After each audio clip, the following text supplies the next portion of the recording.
Hi, I'm Akina. At Christmas, my parents gave my seat to a stranger. Not metaphorically, my name was literally replaced at the table. They put me near the door, like I was just dropping by. That night, I watched them toast the people who stole from me. I watched them give my gift to someone else. But that wasn't the worst part.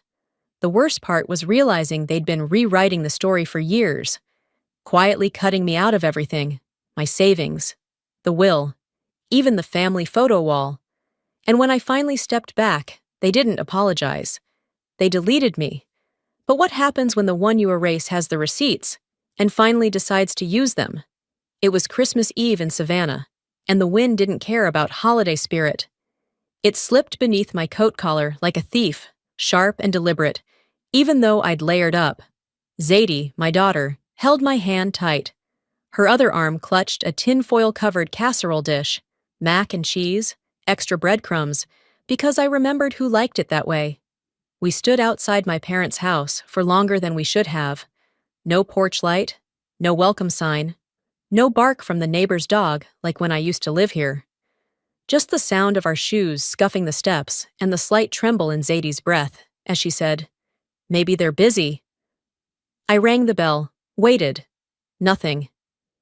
After a full minute, I reached for the back door, the one I used to sneak out of as a teenager and sneak back through when Dad went to bed early. It wasn't locked. Of course it wasn't. The smell hit me first. Rosemary, cinnamon ham, something baking that hadn't come from a store. I paused in the threshold for a second. It should have felt like coming home. But standing there, balancing hot food and a child, something inside me hesitated.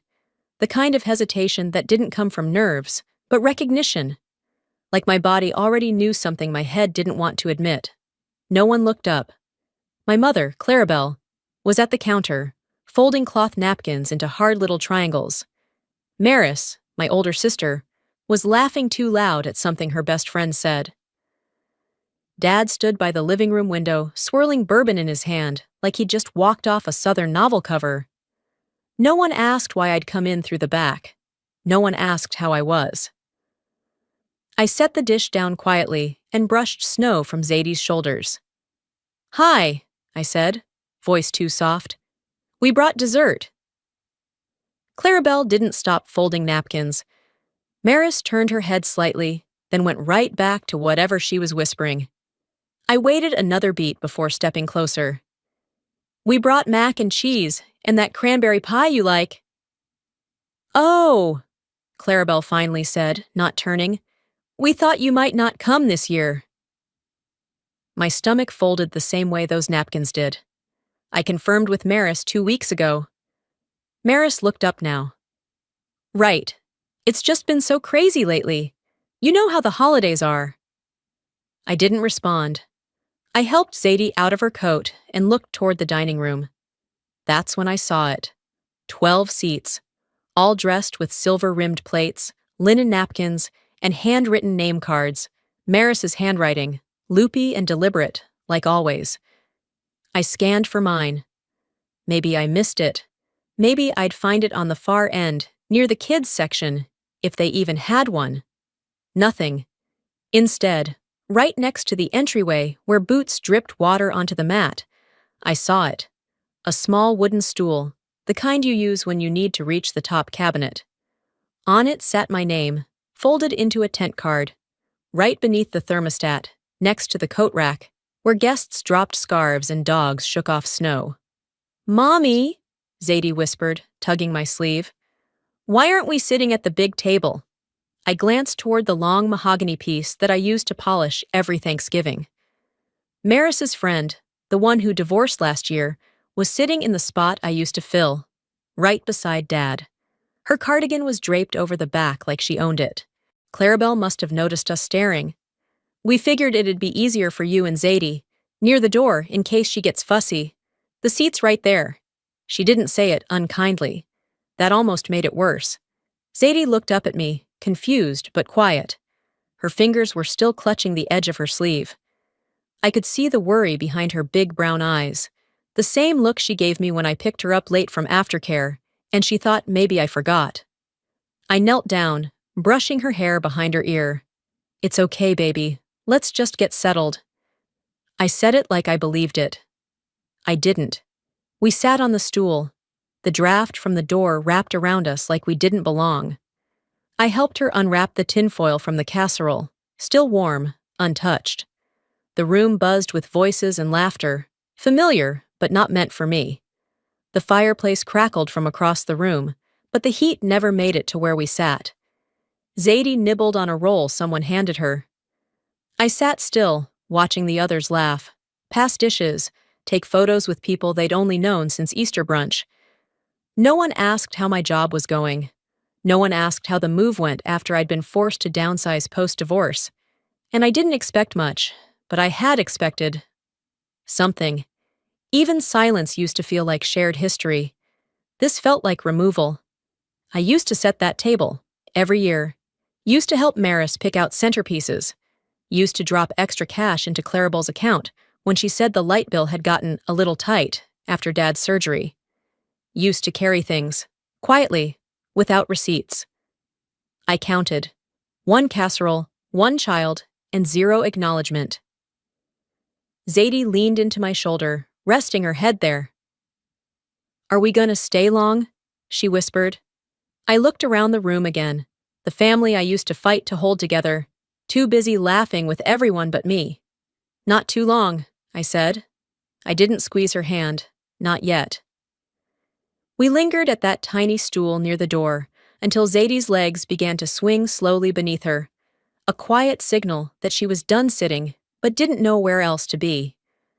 The sound in the house stayed the same, silverware clinking, glasses refilled, voices rising and dipping without us. Nothing was wrong on the surface, but everything had shifted under it. I helped carry the dessert tray into the kitchen, not because anyone asked, but because habits die hard.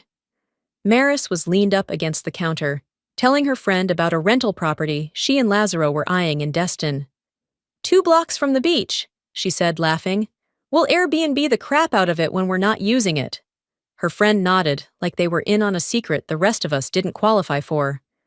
Clarabelle poured white wine into stemless glasses, 3 in a row, not one extended in my direction. She didn't even glance up when I set down the casserole dish, now lukewarm and untouched. Someone mumbled, "Akina's here, right?" But it was more confirmation than welcome. I smiled. Not out of politeness, just to prove to myself that my face still moved that way. Zadie stood by the hallway archway, clutching her sketch pad. I motioned for her to come sit near me on the couch. Instead, she found her way to the rug where the other kids had piled up. Nieces, nephews, Maris's goddaughter, all in a circle around a tablet playing a holiday cartoon.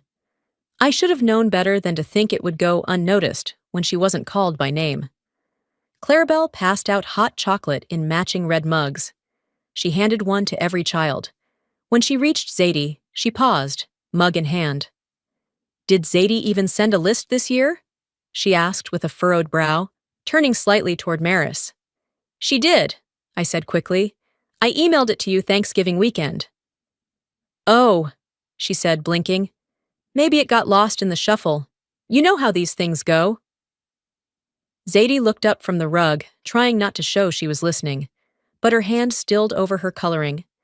She sat upright, her small back suddenly tense. I knelt down beside her. "They might have just missed it," I said softly. She whispered, "Did I do something wrong?" The pit in my stomach grew teeth. Before I could say anything, the call for the family photo rang out like a fire drill. Everyone shuffled toward the fireplace, where Clarabelle had staged poinsettias and garlands for her annual, card-worthy snapshot. I helped clear the mess of toys and crumbs, wiping juice off the floor after one of the toddlers tipped their cup. By the time I turned around, everyone was already lined up, Dad in the middle, Maris on one side, Clarabelle on the other. The rest clustered naturally into place, as if rehearsed. "Smile!" Maris's friend called from behind the phone. I was still off to the side, halfway between helping and waiting for instruction.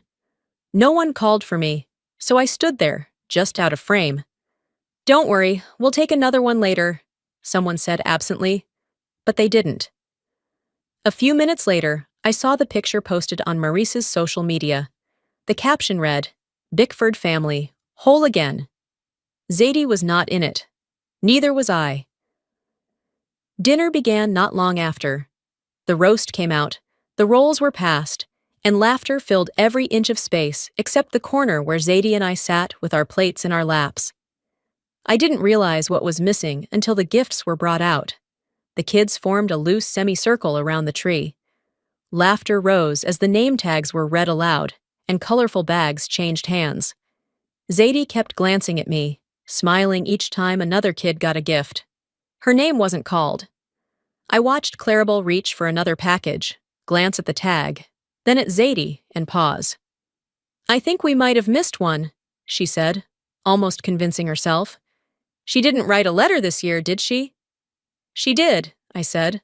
"I saw her write it myself. It had stickers." Clarabelle smiled tightly. "Well, maybe it didn't make it into the pile. We'll find something later." Zadie stayed quiet, her fingers picking at the hem of her sweater. "I'm sorry, sweetie," I said later, wrapping my arm around her. "It wasn't you. It was never you." She nodded against my side, but didn't say anything. As the evening faded, I tucked her into a borrowed blanket on the pull-out couch. The light from the Christmas tree flickered across her face, painting soft gold against the shadows. I watched her chest rise and fall, the steady rhythm of a child trying not to cry while drifting to sleep. In the corner, Maris laughed at something Lazaro said. Clarabelle looked over at them the way people do when they've already chosen a side and decided not to budge. I sat down next to my daughter, pulled out my phone, and opened the Notes app. Typed, "No more defending what erases me." I didn't write it with anger. I wrote it with finality. After I set my phone down, I sat there for a while. The kind of silence that doesn't just hang in the room, it hums under your skin.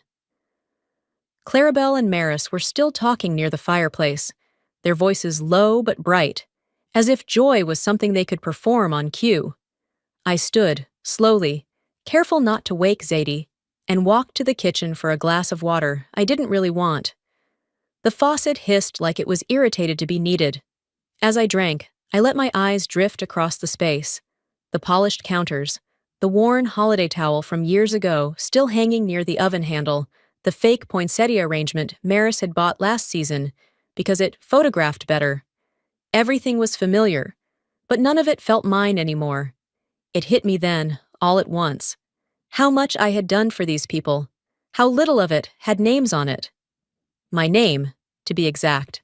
I remembered standing outside the grocery store 3 Decembers ago, holding a plastic bag of medication for Dad, arguing with the insurance rep over the phone because Clarabelle said she didn't understand the paperwork.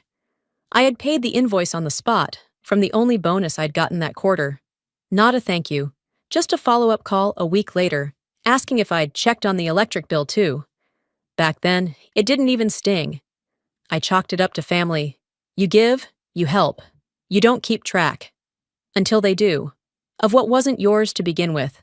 Sometime after dinner, when the wine started flowing heavier, and the noise swelled into that soft chaos only families can create, Clarabelle clinked a spoon against her glass. "Let's raise a glass," she said, standing with her usual calm authority. "To Maris and Lazaro, for everything they've carried this year, especially with your dad's health scare." She placed a gentle hand on his shoulder. He gave her a quiet smile, dazed but content. "They've been our rock, really. I don't know where we'd be without them." Maris grinned, lifted her glass with a performative flair. Lazaro gave a smug nod, not even pretending to be humble. "And me?" I sat in the corner by the end table, half in shadow, fully in disbelief. The home nurse, billed to my card. The portable oxygen, arranged through my job's concierge service. The groceries when Clarabelle said they were stretching. Mine delivered, no questions asked. I stared at my half-empty wineglass. The edge of it trembled just slightly, but I kept my hand steady. Not a word, not a look in my direction. It wasn't just omission, it was a rewrite. "Cheers," Clarabelle said, and glasses clinked around the room. No one noticed I didn't raise mine. Later that night, as the wrapping paper storm began and the big gifts were passed out, Maris handed Clarabelle a long box wrapped in silver foil. Clarabelle passed it to Dad with a proud smile. "This one's from Maris and Laz," she announced, already reaching for her phone to record the moment. I knew that box. 6 weeks ago, I'd ordered a shearling coat online. Dad had hinted about one in October, after seeing a similar one in a catalog.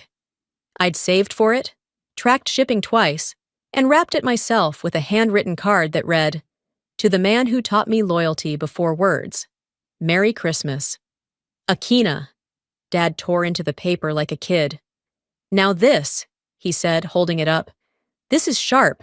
You two really know me." Zadie, who had watched me wrap that very box in our apartment, looked over at me, confused. Her mouth opened slightly, as if she might say something. I shook my head once, just enough. "Not now, baby." I didn't ask where the card went. I didn't accuse. But I knew, and so did Maris. She didn't meet my eyes. Sometime after that, Clarabelle stood up again, a folded piece of stationery in her hand. "I wrote something," she said, voice soft, almost maternal. "Just a little something to say thank you to the people who made this year bearable." The room went quiet, not out of anticipation, more like habit. When Clarabelle spoke, people listened. She had that way about her. She cleared her throat and began. "To the children who showed up, not just in presence but in effort, who made meals, arranged rides, covered gaps without asking, who reminded me that family is not just blood, but commitment." She looked around the room, smiling at each name she read. To Maris, for never letting me face paperwork alone. To Lazaro, for bringing humor and lightness during the hardest days. To Greg, for always calling, even when he couldn't visit. That was it. She folded the paper with care, tucked it into her purse like it belonged to history. No mention of me. Not even Zadie. I stayed seated. I didn't stand. I didn't speak. Zadie didn't ask this time. Clarabelle poured herself another glass of wine. Maris slipped into the kitchen with Lazaro, laughing again. Too loud, like always. I opened the Notes app on my phone again, typed, 3 mentions, none of them mine. Then another line. "This is what erasure looks like. Not loud, just done." I slid my phone back into my coat pocket and leaned into the quiet. The clatter of dessert forks and after-dinner chatter had settled into that hazy lull where half the room reaches for coffee and the other half starts checking the clock. Zadie was asleep again, curled in the corner of the couch under the blanket I'd pulled over her earlier.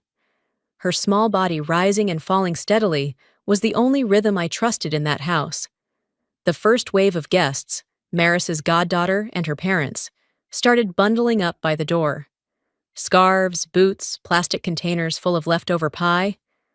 The goodbyes were loud and long, full of fake promises to do brunch next week and not let months pass again. I knew none of those things would happen. Maris and her best friend laughed as they rinsed wine glasses. Clarabelle stood by the counter, swirling what was left in her bottle and humming along to a version of Silent Night, playing softly on the Bluetooth speaker. She walked over, calm as ever. "You're staying the night, right?" she asked, more of a statement than a question. "Can you help rinse up before you turn in?" It wasn't cruel. That's what made it worse. It was automatic. The way someone might ask a waitress for more butter. I nodded. But something inside felt different, stiffer, like something had snapped into place and wasn't bending back. I stepped into the kitchen and started clearing plates. No one thanked me. No one noticed. Clarabelle was now on the phone with one of her church friends, speaker on full blast. Her voice had the bright lilt she reserved for public image maintenance. "Yes, Maris has just been incredible," she said. "Honestly, she carried this whole season. I don't know how I'd manage without her. She's really the one who shows up, you know?" I stacked the dishes quietly, one on top of the other. Lazaro walked by, drying his hands on a dish towel. He gave me a little smirk and said, "Still the family elf, huh?" I kept loading the dishwasher. Didn't flinch, didn't laugh, didn't answer. A few minutes later, As I scrubbed the last of the pie crust off a chipped baking pan, my finger caught the edge. Not deep, but sharp enough to sting. The kind of cut that doesn't bleed right away, just burns as a reminder that, yes, something got under your skin. I pressed a paper towel around it and didn't look up when Maris entered the kitchen behind me. "You're amazing, you know that?" she said, pouring herself a splash of wine. "Most people would have left after tonight, but you just power through." I didn't answer. "You've always been the quiet one," she added, almost like it was a compliment. By the time Clarabelle called everyone back to the living room for one last toast, the air had that slow drag of a night stretching past welcome. The guests were gone. Just us now, core family and residual tension. Clarabelle held her wine glass at chest height and gave a warm smile like she was about to accept an award. "This year," she began, "was not easy. But if there's one person who got us through it, truly held this family together, it was Maris." I sat near the archway, drying my hands with a towel I didn't remember bringing in. "She always knows what to say, what to do, and where to be," Clarabelle continued. "She's intuitive, dependable, and selfless." People clapped. Even Greg, who showed up late and said 3 words all night, nodded in agreement. No one looked at me. I pulled out my phone, tapped open notes, and wrote, "They can't see you when they've already decided who the hero is." Later, when the others had disappeared to their respective corners of the house, I took Zadie upstairs. No one told us where to sleep, so I found the guest room with the twin bed and a nightstand missing a drawer. I laid her down gently, pulled the blanket up to her chin, and crawled in beside her. The applause still echoed in my head, not because it was loud, but because it was final. Zadie stirred a little and whispered, "I like the tree lights, Mommy." "Me too," I whispered back. "Just not the house they're in." And I knew by morning I'd no longer keep their secrets for them. I woke before the house stirred, the kind of early that didn't belong to alarms or roosters, just the kind born from decision. The room was dim, the light outside still a deep gray. Beside me, Zadie lay tucked in, cheeks flushed from sleep, her little fist curled close to her chest. I didn't move fast. I didn't have to. I just knew that by the time the coffee brewed downstairs, I'd already be gone, emotionally, if not yet physically. I got dressed in silence, layered up as quietly as I could. The hallway was empty, not a creak on the stairs. I slipped into the kitchen, grabbed my tote from the corner where I left it, and unzipped it. Inside, beneath a scarf and an old receipt for allergy meds, was the manila folder. It had lived in that bag for over a year. Patient, unopened, but not forgotten. I placed it on the kitchen counter like it was nothing more than a grocery list. Maris entered from the hallway in full makeup, too awake for the hour.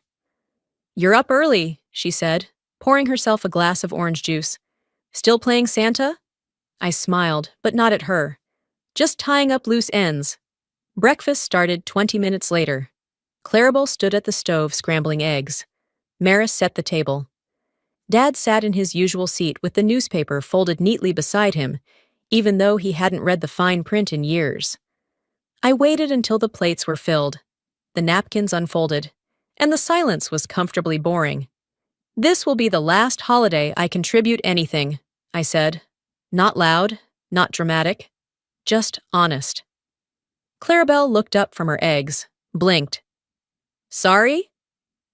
"No more tuition," I continued, glancing at her. "No more bills? No more cushion?" Lazaro chuckled. "Didn't realize you were still pitching in?" Maris let out a soft snort. "What, like the $20 for the tree last year?" I didn't respond with a quip. I reached into my tote and pulled out a sheet of paper, actually 5 sheets, stapled together, color-coded, time-stamped. I slid it across the table toward Clarabelle. She hesitated, then took it. Her eyes moved left to right, line by line. Deposits, pharmacy charges, school fees, insurance overages, grocery reimbursements she never returned. It took 2 minutes to read. She used none of them to say a word. I leaned back slightly. Just so it's clear, I said, who actually showed up? Nobody argued. That told me more than if they had. After breakfast, I stood, walked over to the hallway bench, and pulled out my phone. I opened the videos folder and found the one I'd saved last December. Clarabelle had been sitting in Dad's hospital room then, her eyes puffy, her voice trembling. I'd filmed her on mute at first. She didn't know. But then she turned to me and said the words that lived rent-free in my memory ever since. "Without Akina, we'd have lost everything," she said. "She saved our home. Saved me." I pressed play now, volume up. The room quieted again. You could hear the heater click on in the background, the clink of a spoon against ceramic.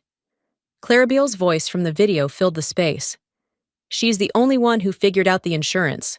The only one who stayed after visiting hours." I let the video end naturally. I didn't add commentary, didn't look for applause. When it ended, I clicked the screen off, slipped the phone back into my coat, and went to zip it. Slow, deliberate. Maris cleared her throat. "That was private."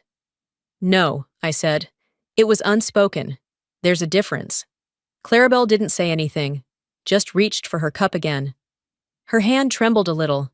Zadie came down from the stairs not long after, rubbing sleep from her eyes, her bunny socks sliding on the floor. "Morning, baby," I said, crouching to meet her. "We're heading out soon." "Already? We've done what we needed to do." As we moved toward the door, she asked to use the bathroom. I nodded and waited in the hallway. That's when I saw the photo wall.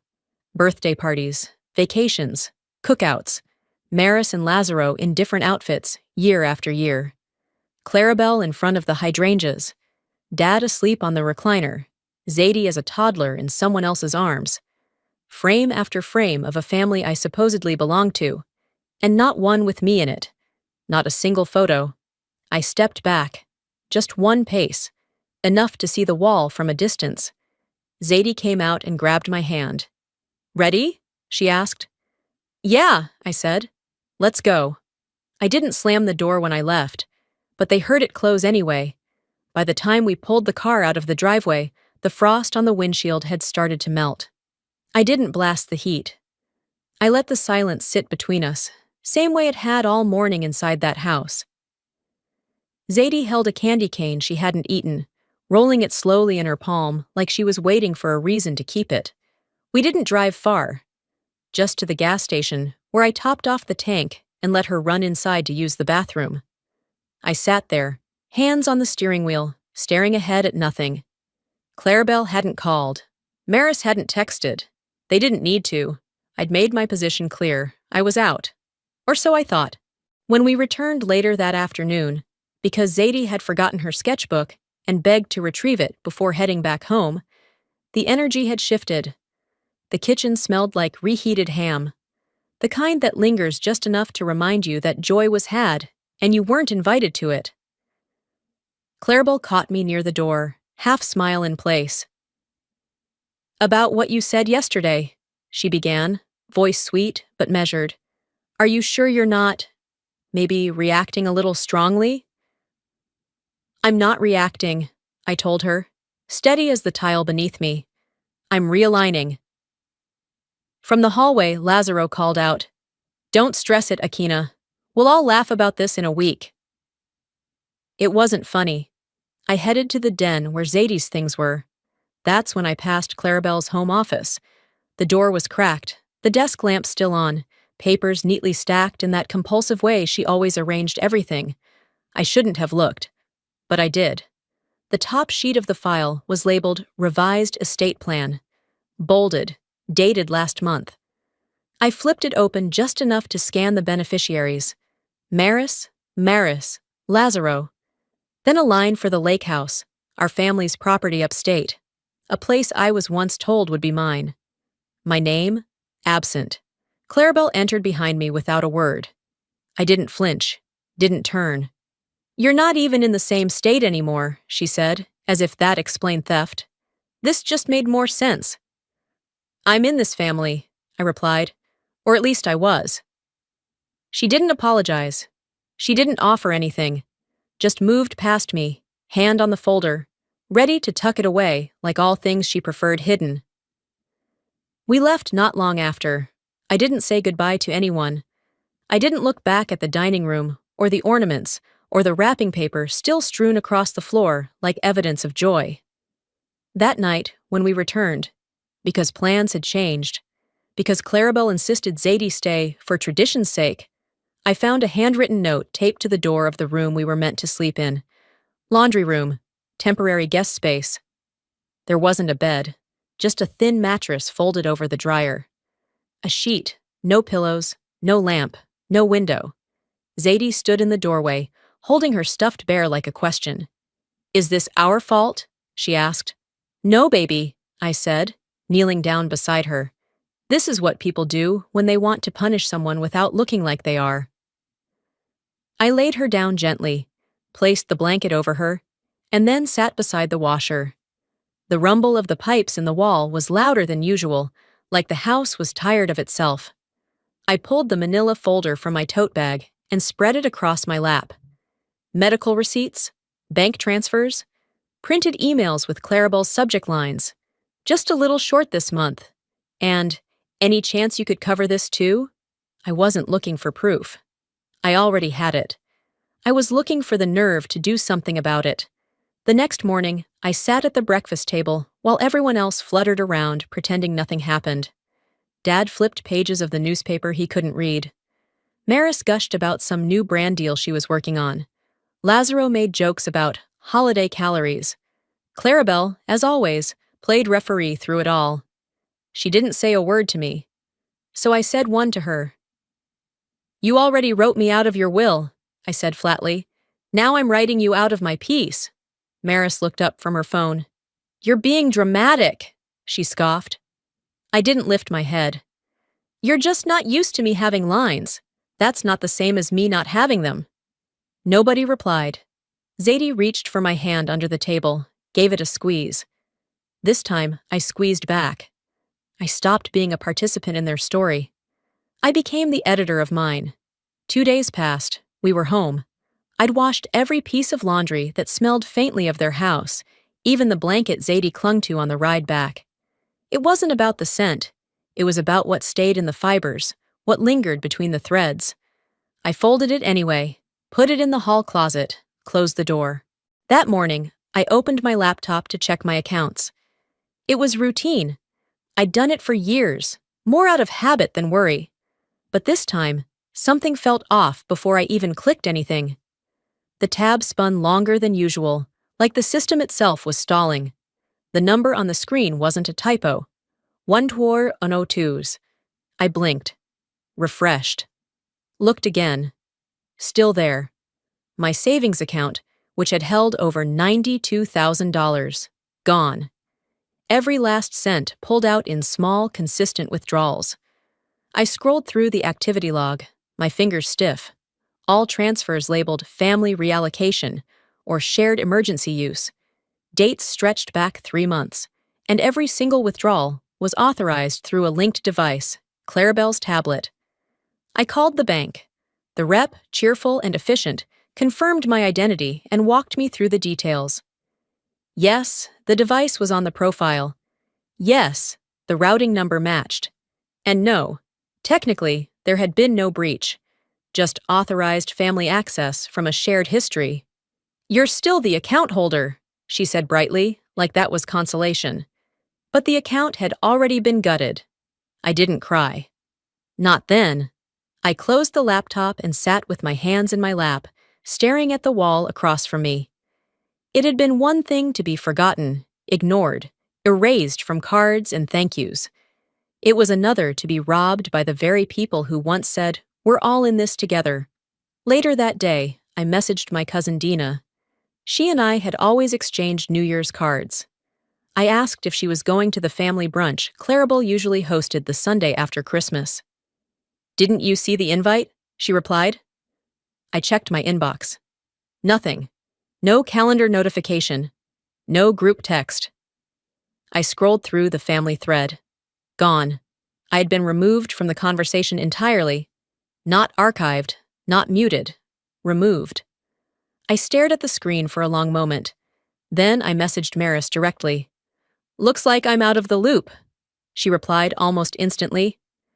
"Well, you said you were out, right?" No emoji, no punctuation, just cold precision.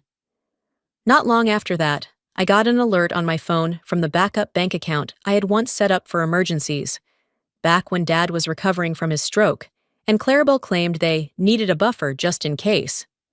I still had access, or so I thought.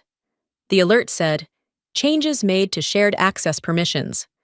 I logged in. My name was gone. In its place? Maris. Lazaro. That was the final confirmation. They hadn't just cut me out emotionally or symbolically. They had worked, strategically, silently, to push me out of every formal system that held us together. I sat at my desk in the living room. The sun had gone behind the trees, casting long blue shadows across the floor. Zadie was in her room, drawing, humming to herself. She didn't know anything had changed. That was the one thing I could still protect. I picked up the landline. Not the cell, not a text, not an email. I dialed the house number I still remembered without looking. Maris answered. Of course she did. "Hello?" I didn't raise my voice. I didn't ask questions. "You're good at wiping names," I said evenly. "But you're not good at erasing truth. That part always returns, with interest." She didn't respond. She didn't have to. Because that night, I did what they feared the most. I didn't threaten, I filed.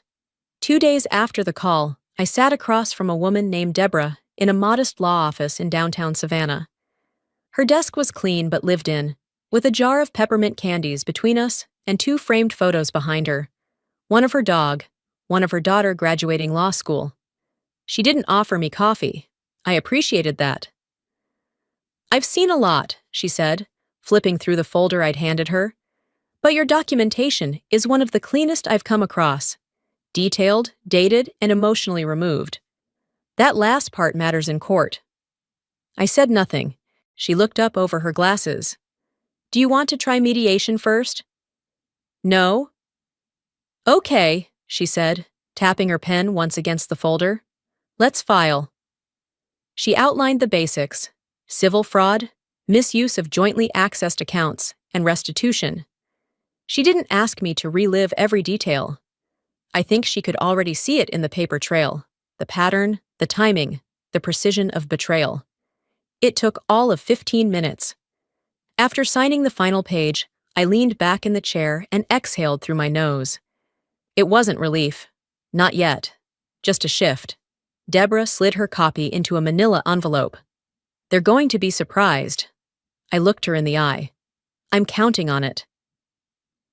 2 days later, a certified envelope arrived at my mother's doorstep. Signed for by Lazaro. Hand-delivered. Documented. According to the case log, Maris read it first. "Plaintiff, Akina Elling." Lazaro swore, loudly enough for the neighbor to hear.